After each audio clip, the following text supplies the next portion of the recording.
السلام علیکم، امید کرتی ہوں آپ لوگ خیریت سے ہوں گے۔ ذاکر سیف ایک مشہور آرٹ ڈیزائنر تھا۔ اس کی عمر 18 سال تھی، لیکن لوگ کہتے ہیں کہ جیسے اس کے پاس 23 سال کا تجربہ ہے۔ یہ اس کی محنت اور لگن کا نتیجہ تھا۔ ایک روز وہ انٹرنیٹ پر مختلف چیزیں سرچ کر رہا تھا کہ اسے جنگلوں کے بارے میں ایک ویب سائٹ ملی۔ اس نے سوچا کہ چلو اسے بھی دیکھ لیتے ہیں، شاید یہاں سے کوئی کام کی چیز مل جائے۔ اس نے ایک فلم لگائی جو کہ ایک جنگلی قبیلے کے متعلق تھی۔ وہ ایک معلوماتی فلم تھی کہ جنگلی قبیلہ کس طرح رہتا ہے، کس طرح کھاتا ہے، کس طرح پیتا ہے اور دیگر ان لوگوں کی کیا سرگرمیاں ہیں۔ فلم ختم ہوئی تو ذاکر سیف کو احساس ہوا کہ وہ تو فلم میں کھو کر رہ گیا تھا۔ اس نے سوچا کہ اس ترقی یافتہ دور میں بھی دنیا کے کچھ علاقوں میں اب بھی لوگ جنگلی زندگی گزار رہے ہیں۔ کچھ دنوں بعد اسے محکمہ جنگلات میں ایک اچھی جاب مل گئی۔ وہاں سروے کا کام تھا، سیلری بھی اچھی تھی، اس لیے ذاکر سیف نے ڈیزائننگ کے کام کو خیر آباد کہہ دیا۔ ایک روز اس کے آفیسر سلمان احمد نے اس سے کہا، ذاکر میں دیکھ رہا ہوں تم میں بہت قابلیت ہے۔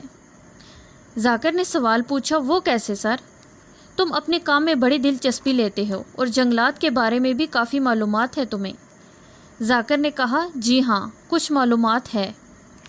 اچھا، اب ہم کل جنگلوں میں جائیں گے، وہاں کچھ سروے کرنا ہے، ہماری پوری ٹیم ہوگی۔ ہم صبح جائیں گے اور شام کو واپس روانہ ہو جائیں گے۔ تمہیں وہاں مزید معلومات حاصل ہوگی، سلمان احمد بولے۔ یہ میرے لیے خوشی کی بات ہوگی جناب، میرے علم میں اضافہ ہوگا۔ ویسے بھی میں زیادہ سے زیادہ علم حاصل کرنا چاہتا ہوں۔ ہمارے مذہب اسلام نے بھی علم حاصل کرنے پر زور دیا ہے، ذاکر بولا۔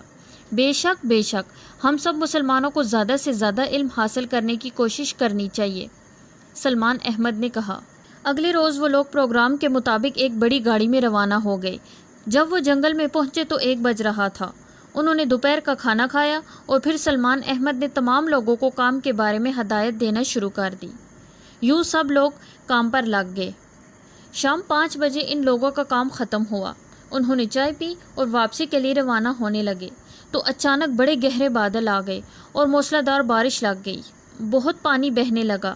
سلمان احمد خود ڈرائیونگ سیٹ پر تھے۔ پانی کی وجہ سے ان کے لیے گاڑی چلانا ناممکن ہو گیا تھا، تو انہوں نے گاڑی روک دی۔ ان کا خیال تھا کہ کچھ دیر میں بارش رک جائے گی۔ وقت گزرنے کے ساتھ ساتھ بارش تیز ہوتی جا رہی تھی اور پھر پانی گاڑی کے اندر آنے لگا تو وہ لوگ بہت پریشان ہو گئے۔ سلمان احمد نے سب لوگوں سے کہا، اب بہتر ہے کہ ہم لوگ گاڑی سے اتر کر کوئی مناسب جگہ تلاش کریں۔ آ جاؤ۔ وہ سب گاڑی سے اتر آئے۔ ان کے گھٹنوں سے اوپر تک پانی بہہ رہا تھا اور بارش بھی موسلادھار ہو رہی تھی۔ وہ سب بھیگ گئے لیکن چلتے رہے۔ بالآخر ایک گھر کے پاس پہنچ گئے۔ انہیں حیرت ہوئی کہ اس جنگل میں اتنا شاندار گھر کس نے بنا رکھا ہے۔ ابھی وہ لوگ گھر کی طرف جا ہی رہے تھے کہ اس کا بڑا دروازہ کھل گیا جو لوہے کا تھا۔ وہاں سے ایک آدمی چھتری اپنے اوپر تانے باہر آ گیا اور چینک کر ان لوگوں سے بولا، تم لوگ اندر آ جاؤ۔ اس نے انہیں اپنے پاس آنے کا اشارہ بھی کیا۔ وہ لوگ اس آدمی کے ساتھ گھر کے اندر آ گئے اور وہ انہیں ایک حال میں لے آیا اور بولا، تم لوگ فکر نہ کرو، میں تم لوگوں کے لیے کپڑوں کا بندوبست کرتا ہوں۔ پھر اس نے سب کو خشک کپڑے دیے۔ آپ کون ہیں جناب؟ سلمان احمد نے اس آدمی سے پوچھا۔ میرا نام واجد ہے، میں اس گھر کا مالک ہوں۔ میں نے ساری زندگی دنیا گھومتے پھرتے گزاری، میرے کئی بڑے کاروبار ہیں۔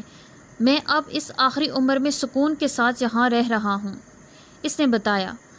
ذاکر یہ دیکھ کر سوچ رہا تھا کہ آخر اس آدمی کو کہاں دیکھا ہے، اور پھر اسے یاد آیا کہ اس نے جو انٹرنیٹ پر جنگلی قبیلے والی فلم دیکھی تھی، اس کی شکل ہو بہو اس کے سردار سے ملتی ہے۔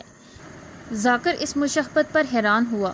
واجد نے ان سے کہا، جب تک بارش نہیں رکتی آپ لوگ یہی رہیں، میرا ملازم ابھی آپ لوگوں کو آپ کے کمرے دکھائے گا اور آپ کے لیے کھانے پینے کا بندوبست بھی کرے گا۔ وہ اپنی بات کہہ کر چلا گیا۔ کچھ دیر بعد ایک بوڑھا ملازم آ گیا۔ اس نے ان سب کو کمروں میں پہنچا دیا۔ ذاکر اور سلمان احمد ایک کمرے میں تھے۔ سلمان نے ذاکر سے کہا، میں ایک بات پر بڑا حیران ہوں۔ وہ کیا جناب؟ ذاکر نے پوچھا۔ واجد کی شکل ایک ایسے آدمی سے ہو بہو ملتی ہے جسے میں نے ایک مرتبہ بچپن میں دیکھا تھا۔ اس کا گال بھی اسی طرح جلا ہوا تھا۔ تم نے دیکھا؟ اس کا دایاں گال پورے کا پورا جلا ہوا ہے۔ شاید اس کے ساتھ کوئی حادثہ ہوا ہوگا، وہ بولے۔ لیکن ذاکر حیران تھا کہ واجد کا چہرہ تو بالکل صاف ہے، پھر بلا سلمان صاحب کو اس کا گال جلا ہوا کیسے نظر آ گیا؟ اس نے ان سے یہ بات کہہ دی۔ وہ حیران ہوئے۔ ذاکر نے کہا، جناب میں تو اس بات پر حیران ہوں کہ واجد صاحب کی شکل اس جنگلی آدمی سے ملتی جلتی ہے جسے میں نے فلم میں دیکھا تھا۔ یہ کیا چکر ہے؟ سلمان صاحب نے سوچتے ہوئے کہا۔ پھر انہوں نے باقی سب ساتھیوں کو بلایا۔ کیا تم لوگوں کو واجد صاحب کے چہرے میں کسی کی مشابہت نظر آئی؟ سب نے بتایا انہیں کسی نہ کسی کی نظر آئی۔ کسی کو وہ بالکل سیاہ نظر آئے، کسی کو سرخ و سفید، اور کسی کو طاقتور اور کسی کو کمزور۔ سلمان احمد سمجھ گئے یہاں معاملہ پر اسرار ہے۔ انہوں نے کسی سے کوئی تذکرہ نہیں کیا، البتہ سب لوگوں کو چلنے کو کہا۔ سب حیران تھے، لیکن آفیسر کا حکم تھا اس لیے روانہ ہو گئے۔ تم لوگ کہاں جا رہے ہو؟ واجد نے ان سے کہا۔ اس وقت وہ سب صحن میں پہنچ چکے تھے۔ ہم واپس جا رہے ہیں، سلمان احمد نے جواب دیا۔ اب تم لوگ یہاں سے واپس نہیں جا سکتے، کیونکہ میں نے تم لوگوں کو بڑی مشکل سے بلایا ہے۔ میں نے بارش کی اور تمہیں پریشان کیا تاکہ تم لوگ یہاں آ سکو۔ اگر یہاں نہ آتے تو میں کسی نہ کسی طرح تمہیں یہاں لے آتا۔ اب میں تم لوگوں کو کبھی نہیں جانے دوں گا، تم لوگوں کو مار کر ہی دم لوں گا۔ وہ بولا، اور ساتھ ہی اس کی شکل بہت ہی زیادہ بے حد خوفناک ہو گئی۔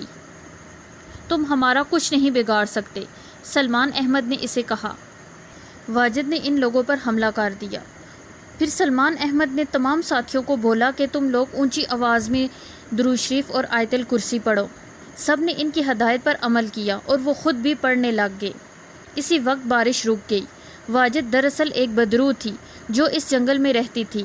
اس نے لوگوں کو گھیر لیا تھا، لیکن اب جو کلام الہی سنا تو اس کی حالت بہت خراب ہو گئی اور وہ چیخنے لگی۔